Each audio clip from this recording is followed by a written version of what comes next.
하나님께서 사람을 하나님 형상대로 지으셨기 때문에 사람은 본능적으로 선하고 의롭고 싶은 겁니다. 그런데 아담 후손이라 또 한편으로는 마귀의 종이라 의롭고 선하지 못한 거예요. 그래서 법이 있는 겁니다. 율법이 있는 거예요. 죄를 지면 벌을 받도록, 죄를 짓지 않게 하려고. 그러나 아무리 그래 봐야 행위 기준으로 이렇게 사람을 선하게 만들고 세상을 선하게 하려야 도저히 가능하지 않은 것입니다. 그래서 종교가 있는 거예요. 종교는 사람이 왜 악하냐, 왜 죄를 짓냐, 그 근본은 마음이 선하지 못해서 그렇다. 오늘 제목대로라면 마음이 깨끗하지 못해서 그렇다. 그래서 이 세상의 모든 종교는 어떻게 하면은 사람의 마음을 선하게 할까, 깨끗게 할까. 그 방법에 따라서, 깨끗게 하는 방법에 따라서 전부 달라지는 것입니다. 종교가 여러 가지가 있는 거예요. 종교는 법은 기준이 인간의 행위를 기준으로 사람을 평가하는 것이라고 그런다면 종교는 행위를 기준으로 하는 게 아니라 마음을 기준으로 평가하는 것이다. 그렇게 보시면 되겠습니다. 그래서 종교라는 말은 큰 가르침이라는 거예요. 결과가 아니고 근본 원인에서 해결하려고 그런다. 그 종자는 클 종자고 또 근본이라는 주제예요. 근본에서 해결한다. 이렇게 세상의 모든 고등 종교는 어떻게 하면 사람의 마음을 선하게 바꿀까? 그것을 고민하는 게 모든 종교입니다.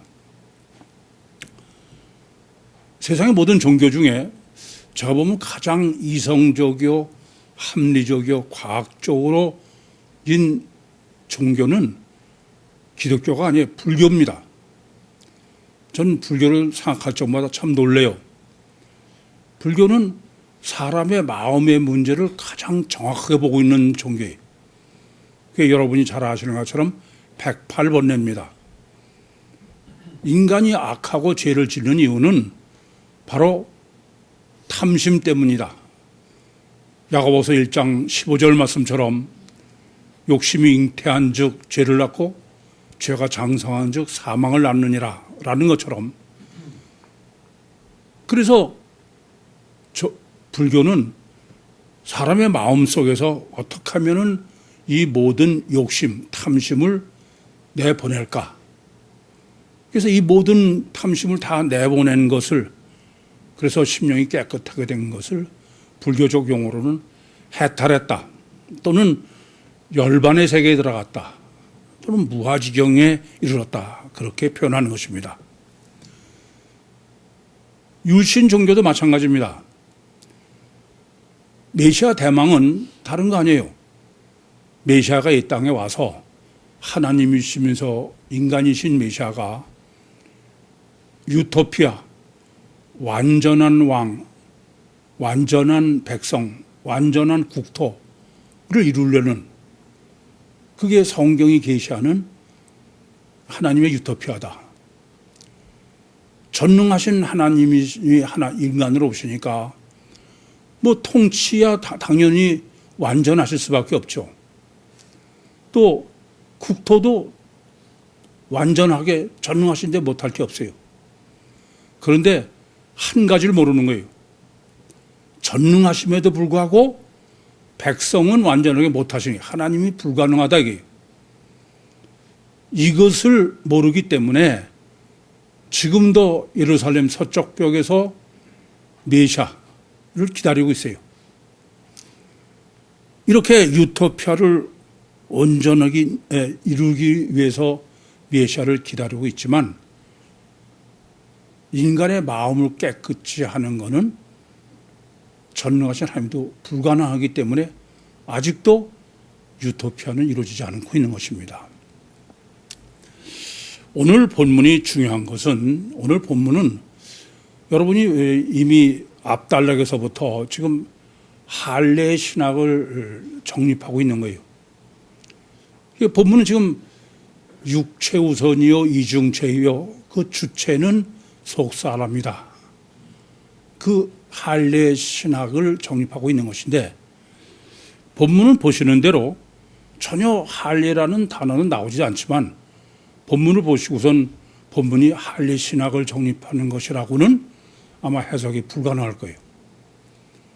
그래서 본문은 내 마음을 깨끗이 하라. 저도 제목을 그렇게 정한 것입니다. 이 둘의 관계 때문에 본문은 대단히 난해한 본문입니다. 방향을 올바로 설정하시지 못하면은 이 본문은 전혀 해석이 전혀 삼천포로 빠져요.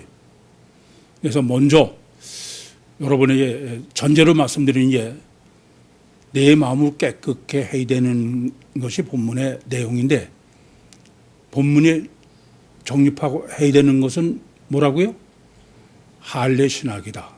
그 점을 염두에 두셔야 본문을 올바로 해석하고 정립할 수 있겠습니다. 늘 드리는 말씀대로 지금 이제 첫 단추부터 주의하셔야 돼요.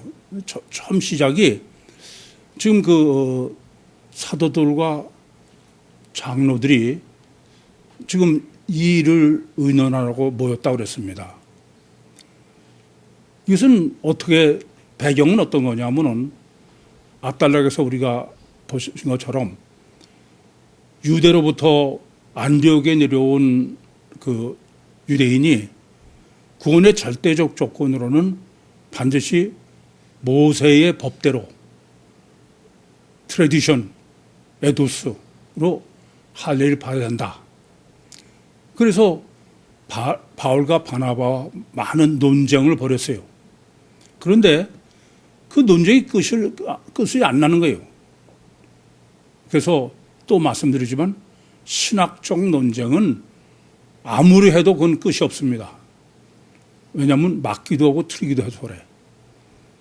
그러니까 예컨대 바울과 바나바가 논리를 다 전개하고 증거하고 얘기했어요. 들어보니까 맞아요. 근데 유대인이 또 얘기하면 그것도 또 맞는 거예요. 그런데 둘이 같지 않아요. 그러니 끝이 날 리가 없죠. 이렇게 논쟁하던 문제를, 그래서 이 답을 얻으려고 바울과 바나바를 예루살렘 교회에 파송을 했는데, 지금 예루살렘 교회에 와서도 지금 장로들과 사도와 장로들이 이 문제를 가지고 지금 변론을 한 거예요. 그런데 우선 먼저 아셔야 될 것은 앞단락에도 말씀을 드리고 강조한 것처럼 여전히 본문도 끝이 없어요. 이건 아무리 변론을 해봤자 결론이 안 난다고 합니다. 이것부터 바로 아셔야 되겠습니다. 헛수고를 하는 거예요. 하나만 합니다. 코에 걸면 코골이고 귀에 걸면 귀걸이가 신학이다. 참 애매하고 어렵죠. 그런데 지금 본문은 또 말씀드리지만 할례 신학을 정립하는 거예요. 할례라는 단어는 전혀 안 나오지만 그것은 지금 7절을 정확히 보시면 알 수 있습니다. 7절에 이 일을 의논하여, 이 일. 근데 번역은 이 일로 했어요. 제가 볼 때 번역하는 사람이 본문의 의도를 정확히 몰라서 그래요. 이 일이라고 번역된 것은 이 일이 아니고 이 로고스예요. 이 말씀입니다.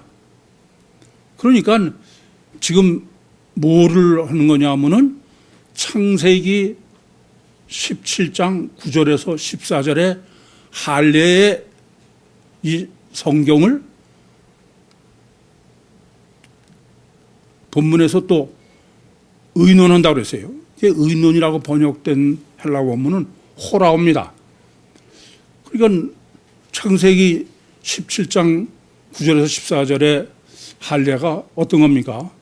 그것은 하나님이 피의 언약으로 세우셨고 그것은 표징이에요. 세메윤입니다. 그러니까 이 실제 의미가 뭐냐, 영적 의미가 뭐냐 그런 얘기죠. 그런데 이것이 어느 정도냐면은 파라르라고 했어요. 스칸달리조예요. 이것은 하나님과의 관계의 절대 문제다. 구원의 절대 문제다 이겁니다. 그래서 그것을 안디옥 교회에서는 유전으로 에도스로 지켜야 된다고 그러는 데 비해서 지금 예루살렘 교회는 바리새인이 노모스예요. 그러니까 지금 그 노모스로 할례를 받아야 된다고 것처럼 지금 본문은 창세기 17장 9절부터 14절에 그 말씀을 지금 또 변론이라고 번역된 게 제테호예요. 그러니까 이것이 뜻하는 바가 뭔지를 서로 찾다. 이런 거지. 이건 논쟁이 아닙니다. 그러니까 다르게 말씀드리면은 예루살렘의 그 사도들이나 장로들이 다 모여서 총력을 기울여가지고 지금 창세기 17장 9절부터 14절에 할례 신학이 어떤 것인가를 연구하고 찾고 정립하고 그러고 있다 그런 얘기입니다. 그게 지금 본문에서 변론으로 번역된 내용입니다. 그렇게 이제 이게 중요한 것은 또 말씀드리지만 유일신이 구원하는 절대 조건이야. 지금 창세기 17장 9절과 14절이. 그러니까 이거는 그냥 넘길 수가 없는 거죠. 그래서 이렇게 오랫동안 많은 변론을 해서 이제 결론이 난 거예요. 그걸 베드로가 지금 결론을 짓는 겁니다. 그런데 가장 문제가 되는 거예요. 이렇게 오랫동안 변론을 하고서 그러고서 결론을 짓는 거라면은 그동안의 많은 의견을 수렴해서 종합해서 네가 옳고 누가 맞고 그렇게 결론을 내야 돼. 그런데 본문은 전혀 그렇지 않아요. 이 점을 놓치시면은 본문의 목적이 뭔지를 전혀 잘못합니다. 지금 베드로는 우선 첫째 호칭이 시몬이 아니에요. 요 다음 단락에는 이제 야고보가 베드로를 지칭할 때는 시몬이에요. 근데 본문 아닙니다. 베드로예요.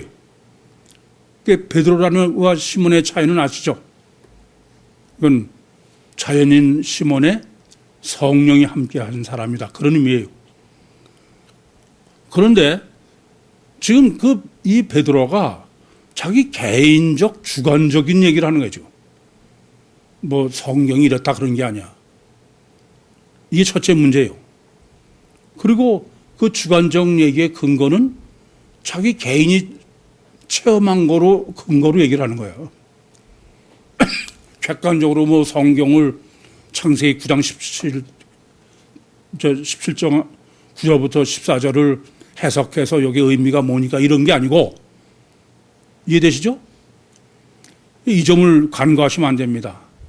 무슨 얘기냐면은 사도행전 10장에서 그 고넬료한테 가서 복음을 전한 거예요. 그랬더니 할례를 받지 않은 이방인인 이 고넬료가 개종했다. 그걸 가지고 지금 베드로가 결론을 내는 거예요. 이 문제가 이제 심각한 문제죠. 어쨌든 지금 본문은 이 결론을 내는 베드로로 강조하는 것은 베드로는 그야말로 천주교에서 아마 제가 볼 땐 본문 때문에 그 베드로를 초대 교황이라고 그러지 않았나 그렇게 여겨져요. 그러니까 많은 사람이 뭐 토론하고 이런 건 아무 그런 관계 상관없어. 베드로가 그냥 독서냐 독재라는 거야. 그것도 무슨 성경을 놓고 객관적으로 그런 게 아니라 주관적이요 자기 경험이요 이런 걸 가지고 납득이 안 되는 거죠. 그러나 본문은 이것을 잘못 아시고서 주석을 보시면 뭐 이게 마치 베드로가 의견을 종합한 것처럼 본문을 해석, 이건 전혀 잘못하는 거예요. 이해되시죠? 무슨 말씀인지? 이렇게 지금 베드로가 결론을 친 게 뭐냐면 예루살렘 교회의 신학입니다.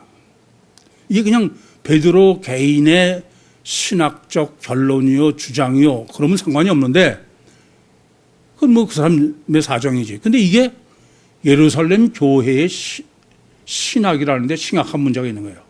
왜냐하면 예루살렘 교회의 신학, 그 중에 지금 할례 신학입니다. 그럼 예루살렘 교회의 신학이라는 게 어떤 의미예요?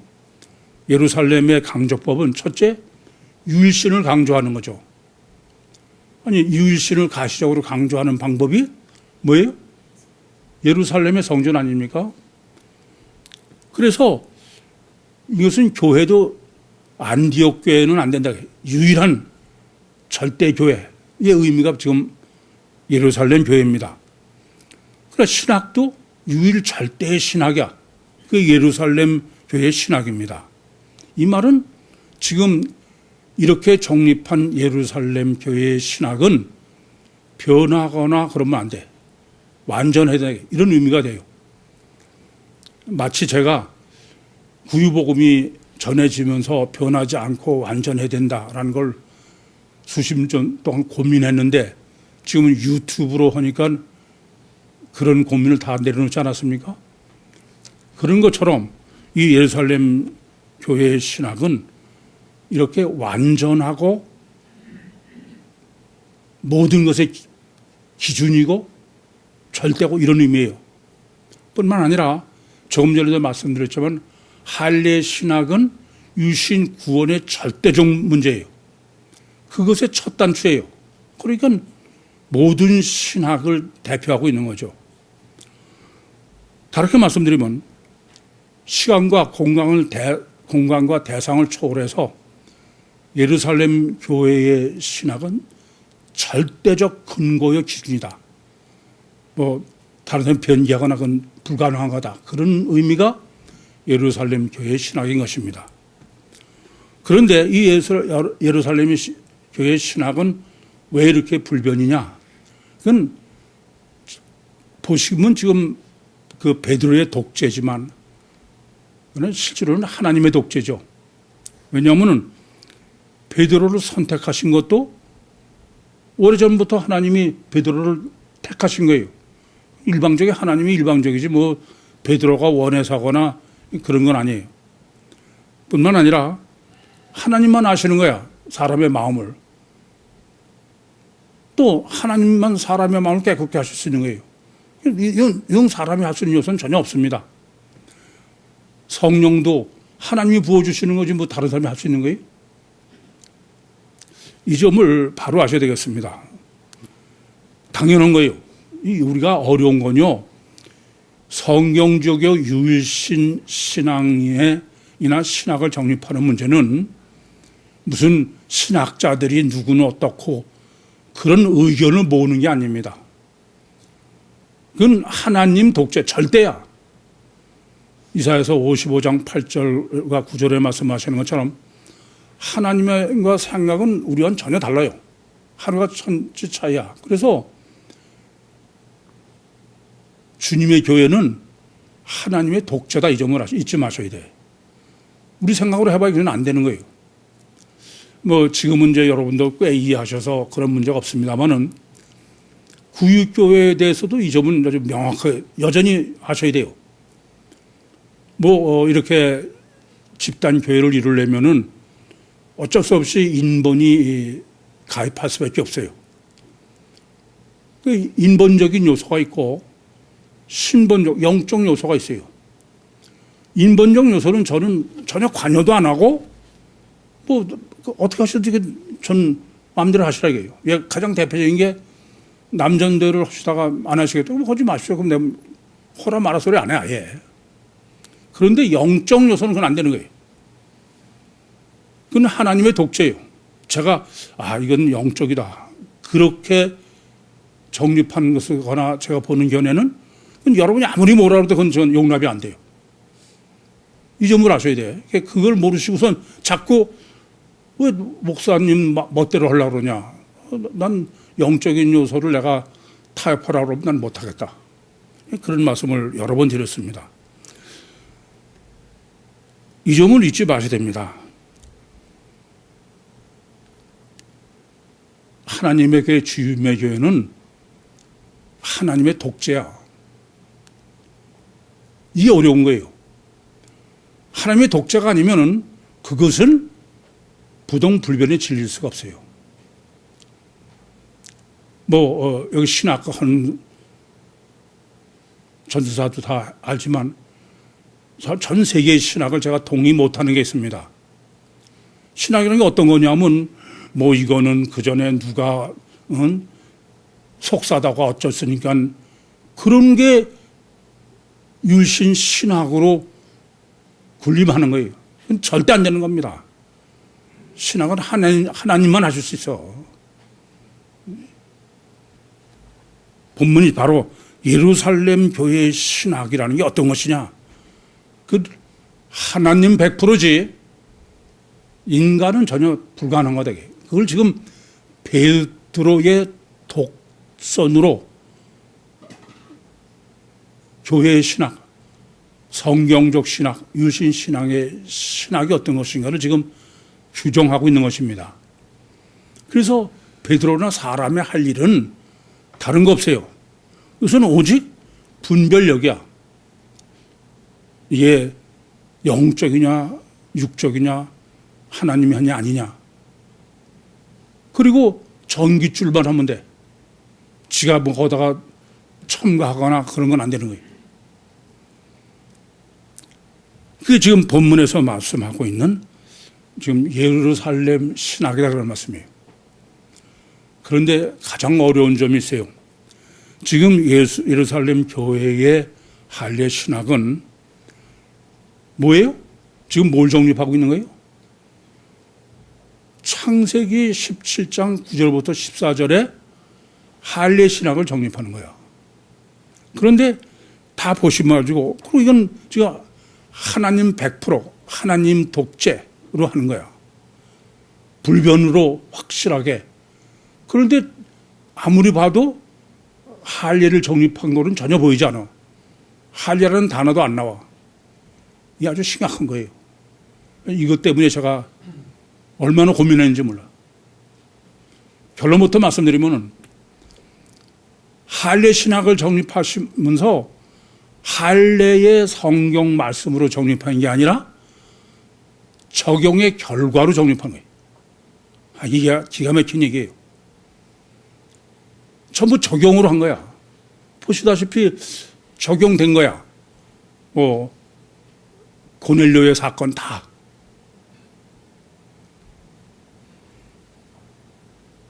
할례 신학을 정립하면은 육체 우선이요 이중체요.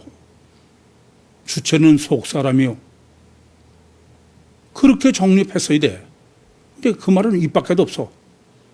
그리고 이런 할례의 신학으로 정립된 결과, 그 적용으로만 지금 본문이 계시하고 있는 겁니다.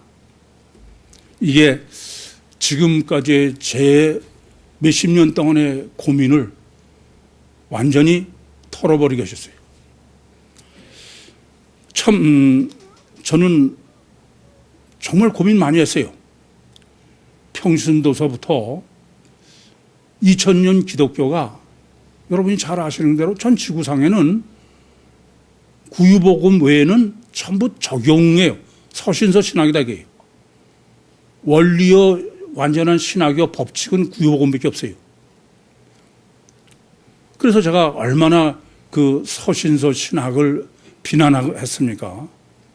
그것은 천주교의 영원한 동정론으로 비롯된 것이다라는 것을 세미나 때도 말씀드렸습니다.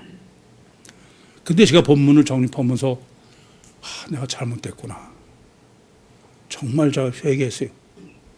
본문은 적용신학으로 정립하는 것이 하나님의 설정이야.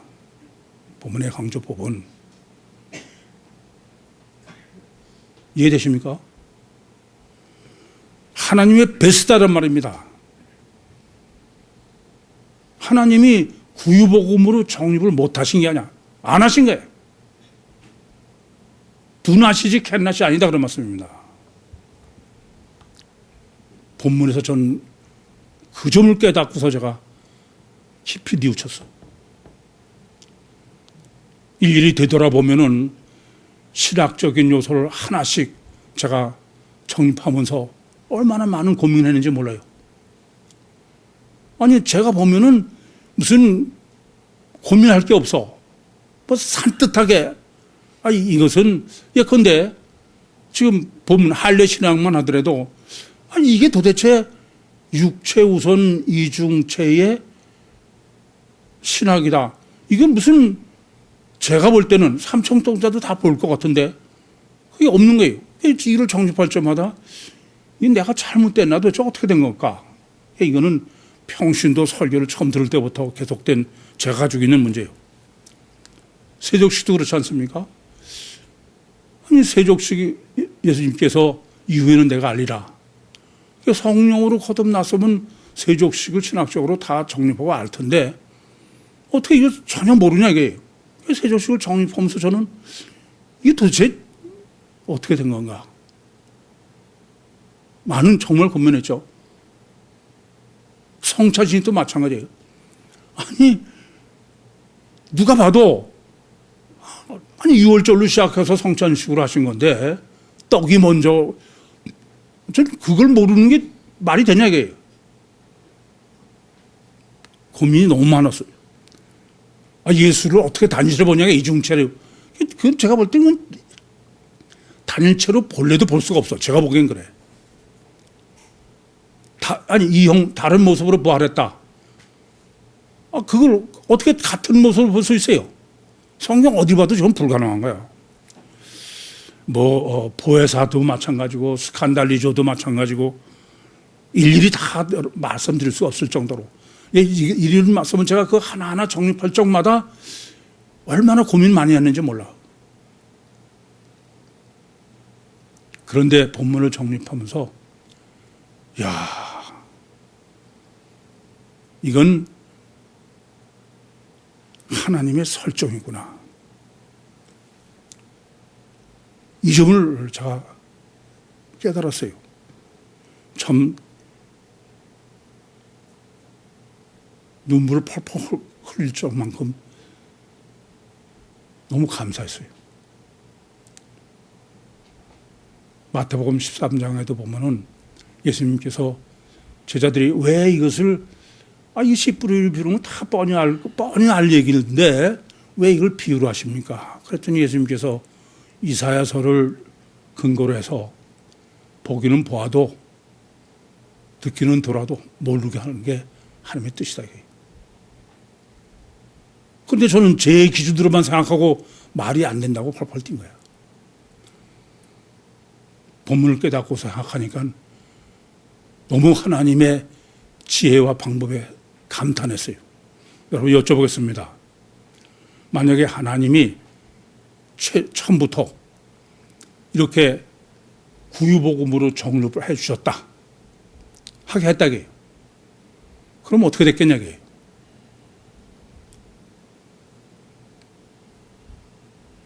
지금 30년을 해도 요거밖에 안 돼. 아시겠어요?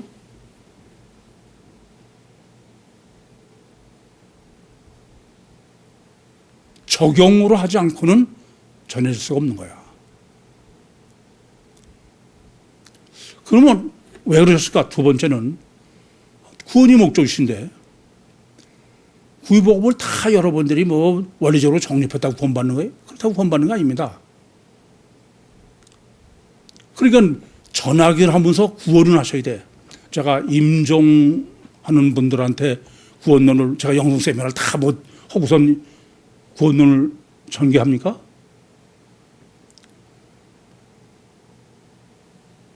물론 황소 뒷걸음질의 경우겠지만 하나님은 그렇게 해서 전지전능하신 하나님의 쪽집게처럼 구원받을 사람은 구원하시는 거야.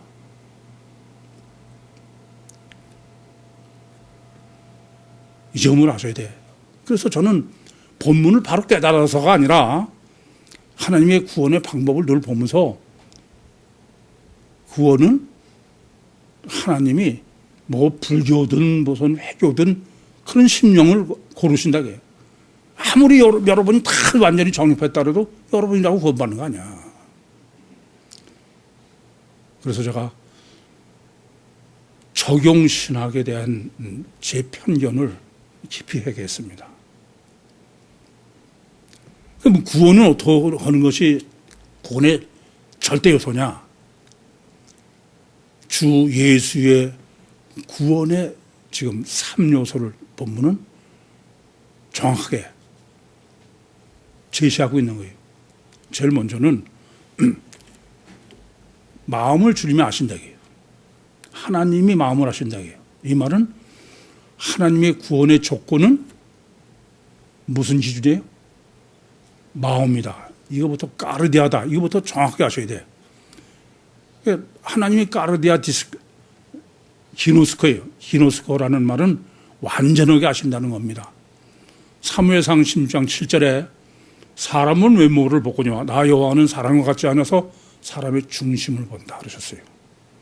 이건 하나님의 구원의 첫 번째 조건은 우리의 마음이지 행위가 아니다 이거예요.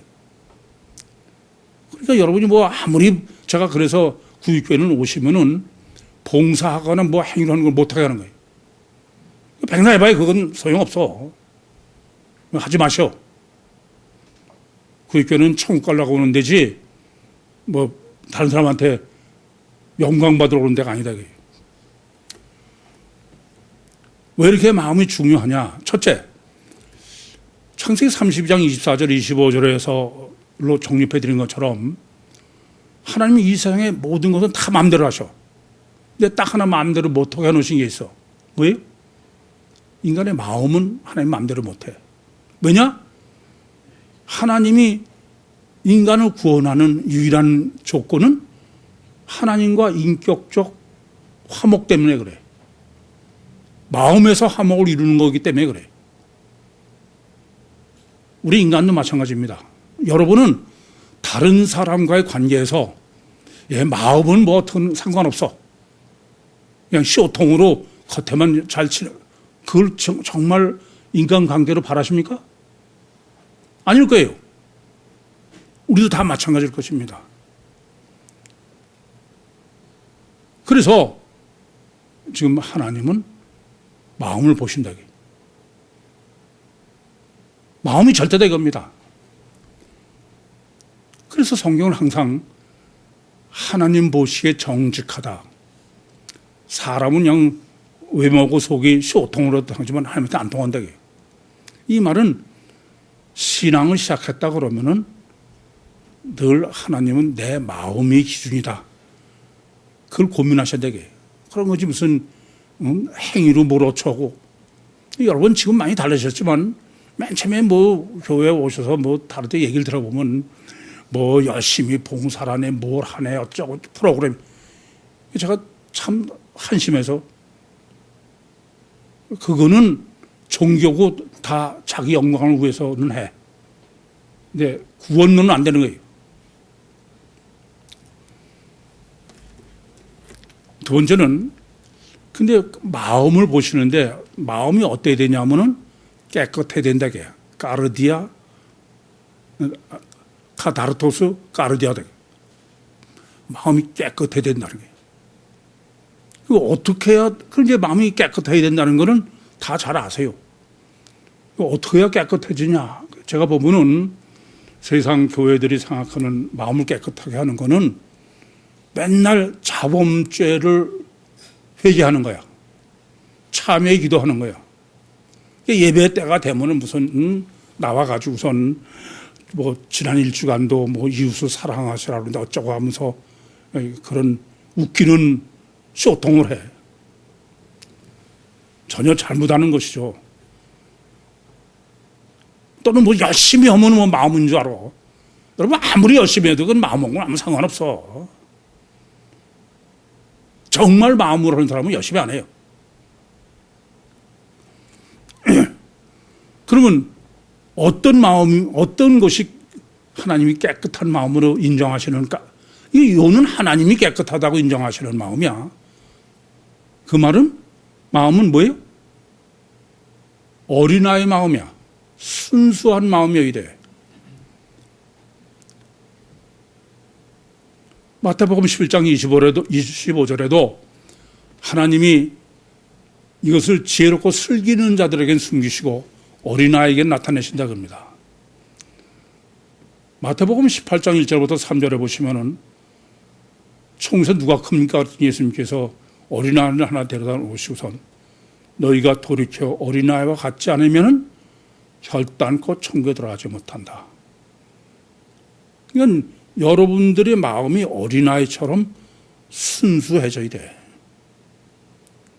저는 세미나를 하거나 이러면서 정말 순수한 심령을 만나면 정말 업어주고 싶어.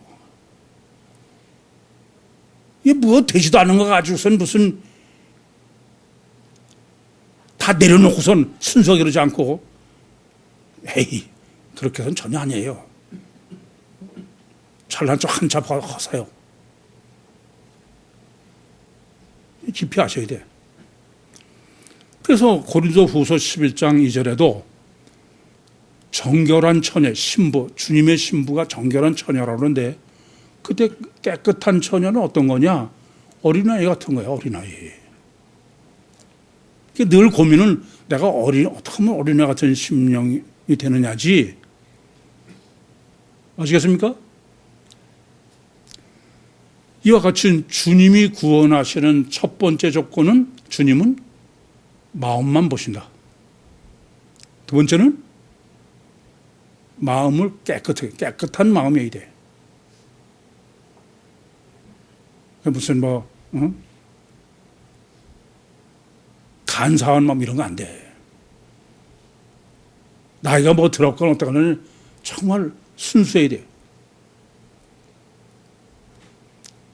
저 이렇게 여러분들에게 이렇게 뭐 보통 이렇게 얘기를 해보면요. 순수한 사람은 몇 마디만 금방 알아요. 물어보면 그냥 즉답을 해.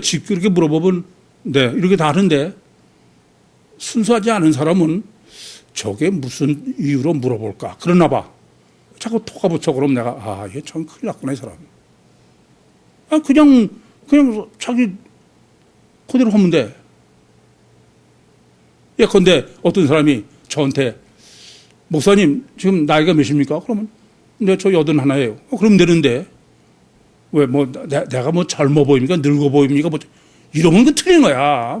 왜 그런 단서가 붙어야 돼? 순수하지 않은 거예요. 꼭 계산이 붙어. 세 번째로는 주님이 구원하시는 조건은 오직 믿음이에요. 결국 마음을 깨끗이 하는 것의 목적은 믿음에 있는 거죠. 믿음이 절대입니다. 그래서 마틴 루터도 오직 성경, 오직 예수, 오직 믿음. 믿음이 절대다 이게요. 도대체 믿음이 어떤 믿음이라는 얘기냐 이게. 이 근본적인 게 하나님과 지금 그 할례가 어떤 거예요? 하나님의 관계성의 문제예요. 스칸달리저를 말씀드린 것처럼. 그러니까 믿음은 관계성의 절대 문제입니다. 관계성을 다른 사람과의 인격적 관계를 다른 사람을 내가 얼마나 신뢰하느냐. 그 신뢰하지 않는 것은 그건 사기치는 거야. 그건 하면 안 돼. 이 점을 깊이 하셔야 돼요. 그래서 상대방을 신뢰하려면 어떻게 되느냐. 그것은 항상 두 마음이 아니라 한 마음, 하나. 제가 영성 세미나에서도 관계성의 믿음은 바로 신뢰, 나보다 상대방을 더 신뢰하는 것이다. 그것을 소금가마를 아버지가 물로 끄는 믿음이다.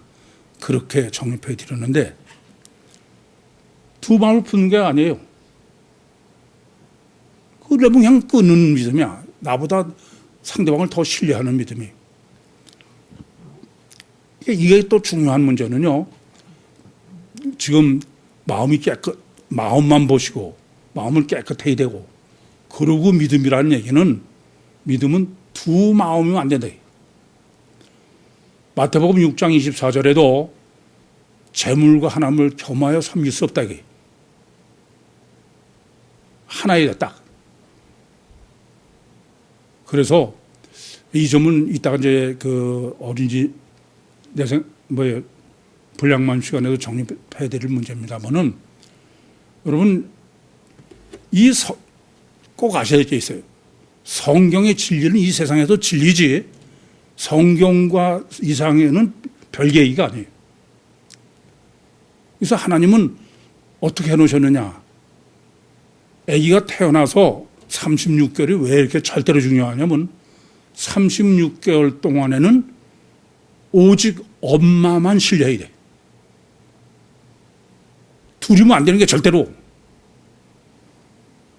그래야 아기가 엄마를 절대적으로 실려야 정서적으로 안정이 되는 거예요. 이건 성경의 법칙입니다. 그래야 그 다음에는 자기가 확신을 가져다 해. 제가 이런 말씀 드리죠. 놀이학교 가서 저거 눈이 마주치는 애는 그건 심각하다. 그건 엄마하고 신뢰 관계가 형성되지 않은 거예요. 완전하지 않은 거예요. 이건 아주 심각해. 이 점을 깊이 생각하셔야 됩니다. 믿음은 오직 하나만 믿는 거예요. 하나님만 믿는 거예요. 그래서 엄마하고 완전한 신뢰 관계가 형성되면은 구원도 하나님만 믿게 되고 다른 것도 다 자기에게 몰두하는 거예요. 그렇지 않으면은 늘 불안해. 깊이 하셔야 됩니다. 어쨌든 이와 같이 주 예수의 구원의 3요소는 주님은 마음만 보신다. 마음이 깨끗해야 된다. 그리고 믿음은 오직 관계성이에요. 주님만 믿는 믿음이에요. 그래서 저희 교회는 찬송도 항상 주님 사랑, 삼일체 하나님이에요. 지금 아까 예배 전에 찬송 부르는 것도 성부 찬송, 성자 찬송, 성령 찬송만 하는 거예요. 이제 이렇게 보고서 예루살렘 이제 신학이 이게 실제 지금 적용 신학으로 할례는 전혀 언급도 않고 그런 예루살렘 신학의 교회 신학의 내용입니다. 그럼 이 예루살렘 이 신학의 내용에 신학적 정립을 평가를 해야 돼. 제일 먼저는 이미 말씀드린 대로 하나님 100%예요. 예루살렘 신학은. 또 교황 베드로예요. 시몬 베드로가 아니고. 그런데 고넬료에 관한 개인적 체험이에요. 그게 기준이야. 다르게 말씀드리면은 창세기 17장 9절에서 14절에 창세기를 직접 해석하고 한 게 아니야. 그것의 적용의 결과야. 그렇죠? 첫 번째 아셔야 됩니다. 이렇게 완전하고 가장 그 부동불변의 기독교의 신학은 우리 생각하고는 전혀 틀려. 하나님이 어떻게 하셨냐면은 간접 증거예요. 창세기 17장 9절부터 14절을 직접 하신 게 아니다. 그래 안 그래요? 두 번째는 예루살렘 교회 신학은 지금 사도들과 장로들을 보는데 지금 베드로가 너희가 알지 않냐 이게 그 안다고 번역된 단어가 기누스커나 오이다가 아니에요. 앱스타마오라는 단어입니다. 앱스타마오라는 것은 전에 들은 것을 익숙하게 많이 듣고 그래서 안다는 거예요. 경험적이요. 반복적이요. 제 표현으로 하면 유전이다, 유전. 트레디션이다, 겁니다. 베드로의, 그렇죠. 고넬료에 대한 베드로의 보고를 듣고 아는 거예요. 참, 이런 것 때문에 제가 그전엔 무지하게 고민한 거예요. 왜냐하면은 마태복음 15장 6절에 주님께서는 너희가 장로들의 유전으로 하나님의 말씀을 폐한다게. 그런데 지금 예루살렘 신학은 하나님의 말씀으로 정립하지 않고 뭘 했어요? 트레디션, 유전으로 한 거야. 그러니까 우선의 유전으로 했지 성경 자체를 해석한 게 아니다. 그 전에 제가 이런 고민했던 것을 하나님의 방법이라는 데서 참 놀란 거예요. 세 번째는 지금 그 예루살렘 교회의 신학을 베드로가 제시하고 정립하는 내용은 우선 하나님은 중심을 보신다고, 마음을 보신다고 합니다. 마음을 보시는지 어떻게 알아, 지가? 그렇지 않습니까? 그야말로 뭐 아전인수죠, 사실은.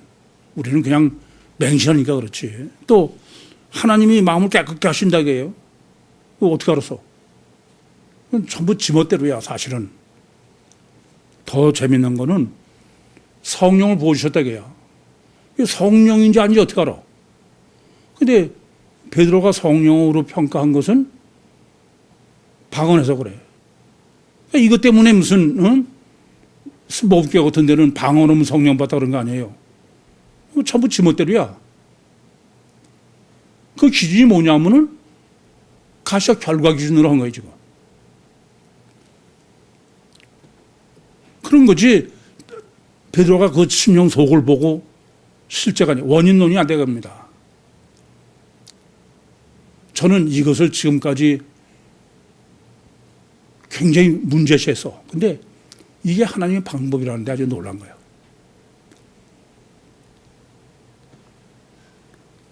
예루살렘의 신학의 할례 신학은 어떤 거냐? 바로 육체 우선이요 가시적 결과만이 절대인 아담 후손의 맞춤형으로 하신 거예요. 아까도 말씀드렸지만은 만약에 그때 지금 하나님이 구유복음으로 다 정립시키셔서 그걸 전하게 했다. 그러면은 구유복음도 다 없어져. 받아들이지 않아요. 여러분도 지금 뭐 예배 드리면서 맨날 들벗고 그러니까 그렇지 불가능한 거예요, 그거는. 아담 후손의 단일체의 입맛에 맞게 한 거야. 제 기준으로 보면은 도대체 단일체일 수가 없어. 그런데 전 세계는 지금 단일체 아닙니까? 그렇지 않고는 진리대로 해봐야 소용이 없는 거예요. 정말 하나님의 베스트하게 겁니다. 그런데 하나 더 여러분이 이제 정립하실 문제가 있어요. 지금까지는 아까도 말씀드렸지만은 적용신학으로 해서 그래서 그 중에는 적용신학으로 해도 그냥 마음을 고민하고 마음을 순수하게 그런 사람이 있어요. 뭐 지난번에도 말씀드렸지만 지난번에 세미나 받은 분은 처음 든 세미나를 받으셨는데 근데 그 전에 그분은 그야말로 피복음으로 장로가 되신 분인데 그렇게 순수해. 그런 사람이 있어요. 하나님은 그런 사람은 쪽집게를 뽑아서 하시는데 문제는 여기 있습니다. 그런 사람이 구원을 받는다는 것은 황소 뒷걸음져다가 참새 밟는 격이야. 그렇잖아요. 될지 안 될지도 모르고 뭐 자기는 이게 방법도 틀린 거 가지고 가는데 하나님이 참 마음을 보시고 마음을 깨끗한 걸 보시고 하나님의 관계성의 그 믿음을 보시고 그럴 수 있어요. 그러나 종말 때는 틀려. 이 점을 아셔야 돼요. 제가 늘 여러분에게 종말 신학을 말씀드리는데, 종말 신학은 황소 뒷걸음질 하다가 참새 밟는 구원의 신학의 때가 아니다는 말이에요.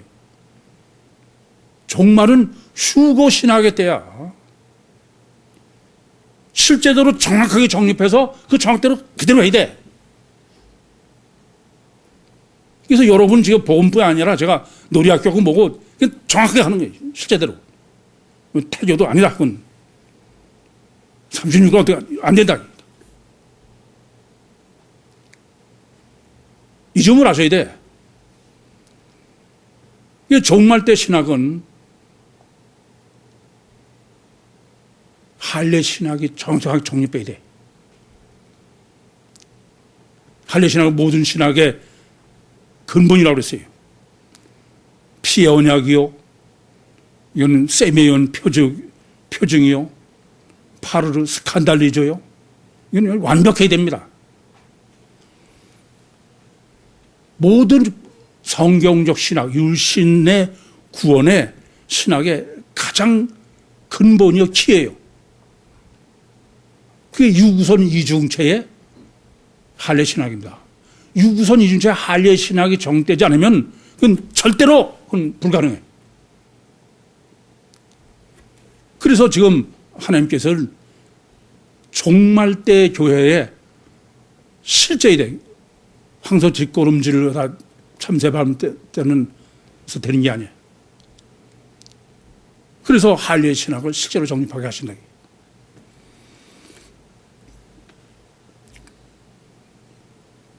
구원론의 절대인 믿음의 신학을 생각해 봅시다. 할례의 신학을 정립했느냐 안 했냐로 정립해보시면 명확해. 할례 신학을 정립 안 했으면 믿음 신학은 어떠냐? 단일체에 대한 믿음이에요. 인간도 단일체고 성육신하신 신임에도 메시아도 단일체입니다. 그렇잖아요? 할례 신학을 적용하면 실제는 단일체지. 그건 이중체가 아니야. 뭐 관저부를 단일체라 해도 세계 과학도 의학도 뭐 전부 단일체인데 종교도 교육도. 그럼 어떻게 돼요? 율신 종교가 되는 거야. 그건 천국권 전혀 불가능해. 그러니까 단일체의 믿음은 십자가에 대한 믿음이요, 피에 대한 믿음이지. 그렇게 생각 그렇겠어요? 아니, 성신에서 이 땅에 오신 주님은 단일체로 왔다가 단일체로 죽으신 거야. 그럼 믿음은 다른 믿음 뭐가 있을 수 있어? 근데 할례 신학으로 이중체 신학이면 이중체의 믿음은 어떠냐? 이중체 믿음은 관계성의 믿음이에요.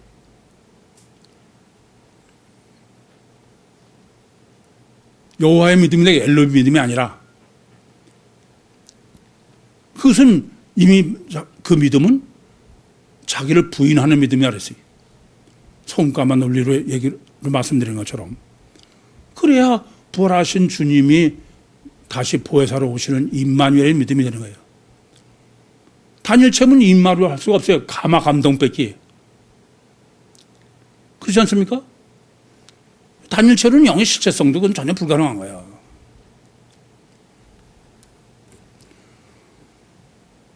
그러니까 믿음 신학의 가장 근본의 키는 바로 할례 신학이에요. 육체 우선 이중체냐 단일체냐의 문제다. 구원의 가장 근본의 키는 뭐냐? 아니 단일체 만약에 할례 신학이 정립 안 됐으면은 실제는 뭐예요? 관념은 이중체지만 실제는 단일체야. 그러면 신인 메시아는 단일체야. 뭐 인간도 단일체고. 그러면 단일체가 예수에서 우리가 육신이 와서 우리를 구원하는 건 그건 보혈 구원론밖에 다른 게 아무리 머릿속에 성경해봐 그건 소용없어. 안 그래 그래요? 냉정하게 생각해 보셔야 돼. 그럼 결국은 자범죄를 죄 사하는 게 성육신하신 목적이 되는 거야. 그러나 할례 신학이 정립되면 어떠냐? 이중체의 믿음이죠. 그건 이중체 신임 메시아니까. 이중체 신임 메시아는 겉에는 양피니까 십자가에 죽으시고 주체인 속은 부활하셔서 승천하셔서 부활 구원이에요. 그래서 제가 늘 원죄 구원이냐 자범죄 구원이냐 그렇게 말씀드린 거예요. 이중체 신학이 아니면 원죄는 성립하지 않아요.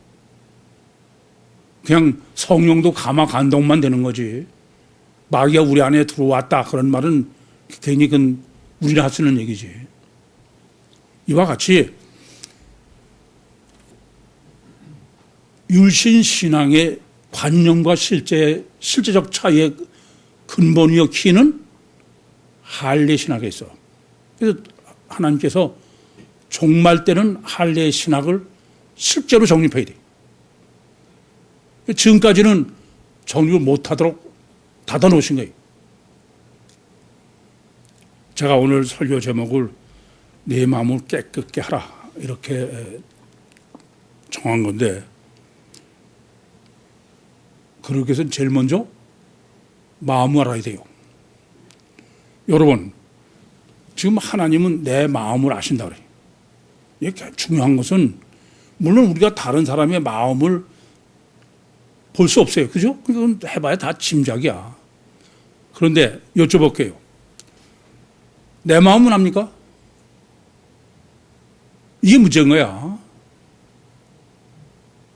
여러분 마음을 아냐고.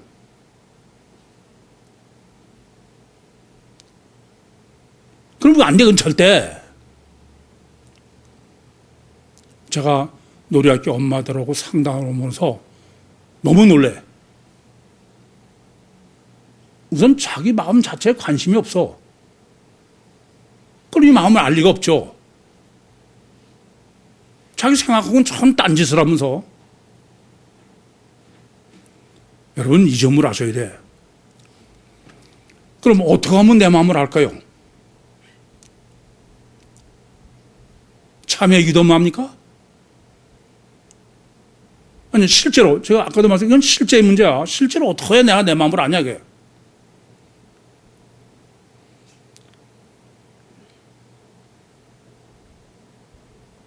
어떻게 알아? 이게 문제인 거예요. 내가 내 마음을 모르면 이건 절대 구원 못 받아. 어떻게 알아요? 할례 받아요. 할례. 그게 실제야.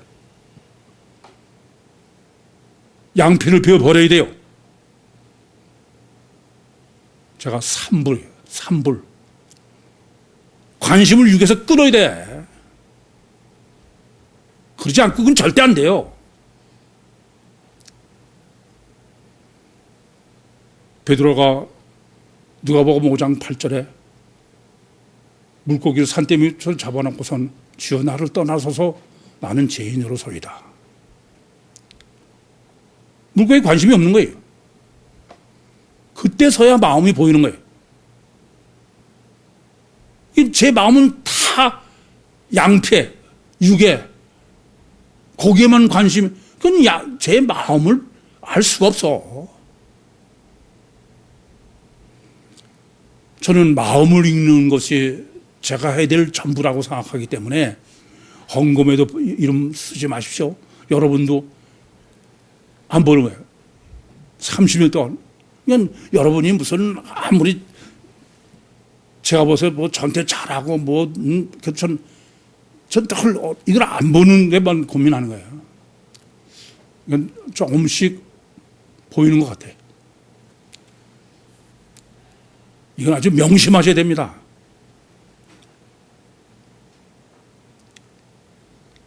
할례 받기 전에는 절대로 안 보여. 두 번째 조건은 마음이 깨끗해야 돼. 어떻게 깨끗해져요? 아까도 말씀드렸어. 깨끗해지려면은 돌이켜 어린아이 같다 해요. 말은 쉬운데 어떻게 어린아이같이 돼? 그러니까 편해요. 어떻게 돌이켜 어린아이같이 돼? 어떻게 어린아이같이 되냐 이거야. 그건 실제가 아니야. 실제를 고민해야 돼.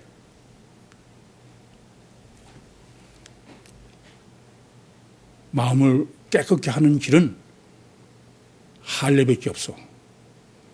양피를 비워버리는 수밖에 없어요. 육체를 부인하는 수밖에 없어요. 그게 마음을 깨끗해 하는 유일한 길입니다.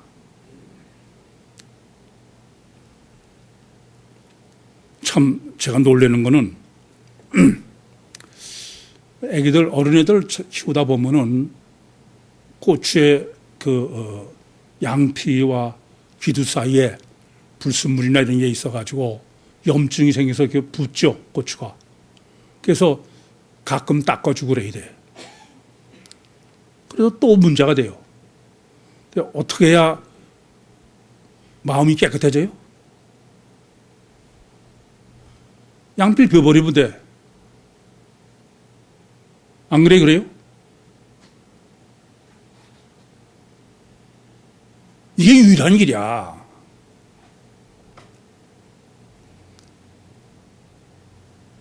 이 점을 깊이 하셔야 돼.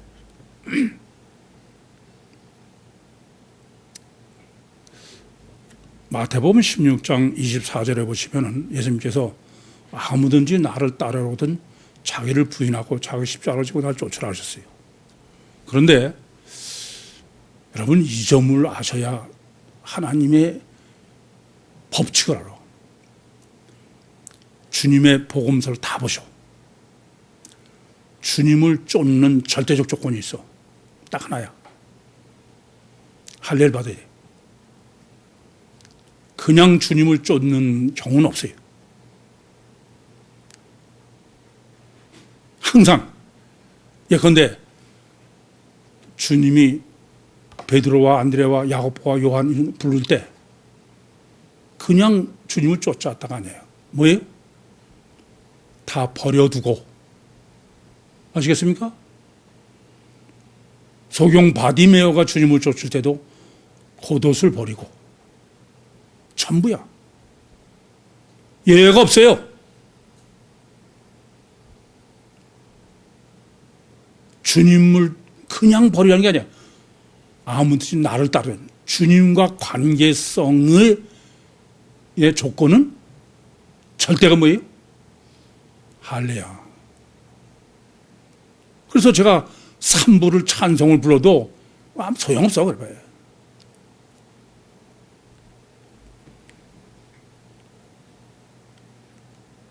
참회 기도 되는 게 아니야. 그런데 이렇게 아무리 양피를 비워버려도 육적으로는 양피를 비워버리면은 속이 깨끗하죠. 없으니까 껍데기가. 그런데 인간은 속에 원죄는 마귀가 들어있어.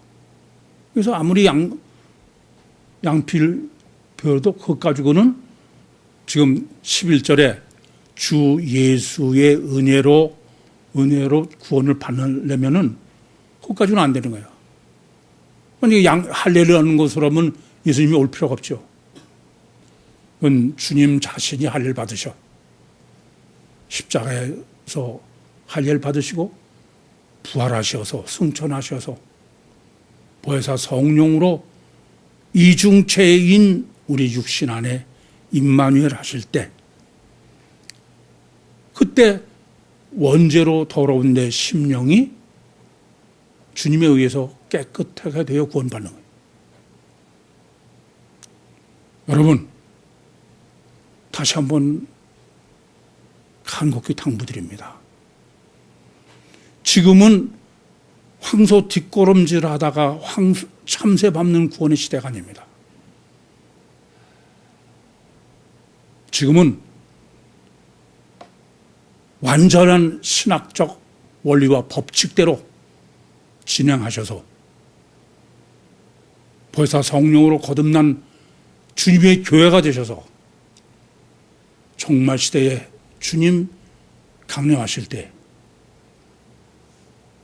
공중에 휴거하셔서 공중에서 주님을 만나셔야만 되는 거예요.